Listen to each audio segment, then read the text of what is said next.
Delhi Capitals DC ने IPL 2025 में अपनी विजय पताका लहराते हुए लगातार दूसरी जीत दर्ज की है। रविवार को विशाखापट्टनम के मैदान पर खेले गए मुकाबले में डीसी ने सनराइजर्स हैदराबाद एसआरएच को बुरी तरह से रौंद दिया।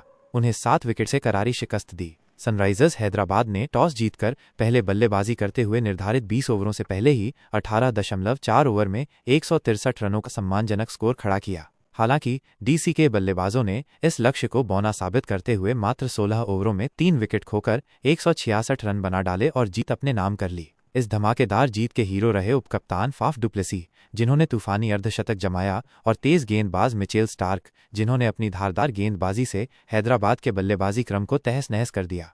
पहले बल्लेबाजी करने उतरी सनराइजर्स हैदराबाद की शुरुआत निराशाजनक रही। पहले ही ओवर में सलामी बल्लेबाज अभिषेक शर्मा 1 रन आउट होकर पवेलियन लौट गए। इसके बाद डीसी के तेज गेंदबाज मिचेल स्टार्क ने कहर बरपाना शुरू कर दिया। उन्होंने अपने पहले ही स्पेल में ईशान किशन 2 और नीतीश कुमार रेड्डी 0 को चलता कर हैदराबाद को बैकफुट पर धकेल दिया। स्टार्क यहीं नहीं रुके, उन्होंने अपने अगले ओवर में खतरनाक दिख रहे ट्रेविस हेड 12 गेंदों में 22 रन 4 चौके को भी आउट कर दिया। 37 रनों पर 4 विकेट गंवा देने के बाद हैदराबाद मुश्किल में घिर गई।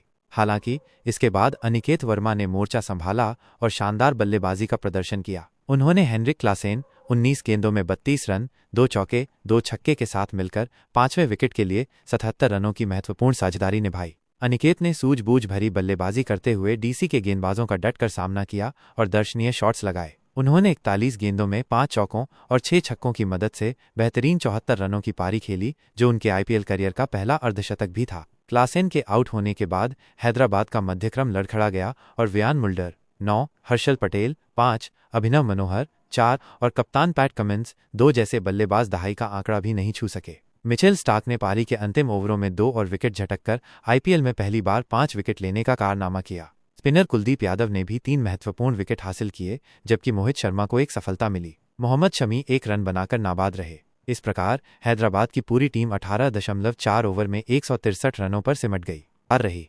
उपकप्तान फाफ डुप्लेसी और जेक फ्रेजर मैकगर्क ने पहले विकेट के लिए 81 रनों की तूफानी साझेदारी की। डुप्लेसी ने आते ही आक्रामक रुख अपनाया और हैदराबाद के गेंदबाजों पर जमकर बरसे। उन्होंने मात्र 27 गेंदों में 3 चौकों और 3 छक्कों की मदद से ताबड़तोड़ 50 रन बनाए। उनकी इस विस्फोटक पारी ने डीसी की जीत की नींव रख दी।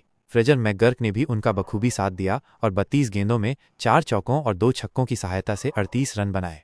हालांकि जीशान अंसारी ने लगातार 2 गेंदों पर डुप्लेसी और मैकगर्क को आउट कर हैदराबाद को कुछ उम्मीद दिलाई। इसके बाद बल्लेबाजी करने आए केएल राहुल ने भी तेजी से रन बटोरे और 5 गेंदों में 2 चौकों और 1 छक्के की मदद से 15 रनों का योगदान दिया, लेकिन वो भी ज्यादा देर तक क्रीज पर टिक नहीं सके और अंसारी का तीसरा शिकार बने। इसके बाद अभिषेक पोरेल और ट्रिस्टन स्टब्स ने मिलकर टीम को जीत की मंजिल तक पहुंचाया। पोरेल ने 18 गेंदों में 2 चौकों और 2 छक्कों की मदद से नाबाद 34 रन बनाए, जबकि स्टब्स ने 14 गेंदों में 3 चौकों की सहायता से नाबाद 21 रनों का योगदान दिया। पोरेल ने विजयी छक्का लगाकर डीसी की जीत सुनिश्चित की। इस जीत के साथ दिल्ली कैपिटल्स ने न केवल अंक तालिका में अपनी स्थिति मजबूत की है, बल्कि उन्होंने अपने प्रदर्शन से यह भी दिखा दिया है कि वे इस सीजन में किसी भी टीम को चुनौती देने में सक्षम हैं। फाफ डुप्लेसी की तूफानी बल्लेबाजी और मिचेल स्टार्क की घातक गेंदबाजी इस मैच के मुख्य आकर्षण रहे, जिन्होंने दिल्ली की शानदार जीत में महत्वपूर्ण भूमिका निभाई। वहीं सनराइजर्स हैदराबाद को अपनी बल्लेबाजी में और निरंतरता लाने की आवश्यकता होगी, खासकर शुरुआती झटकों के बाद पारी को संभालने में।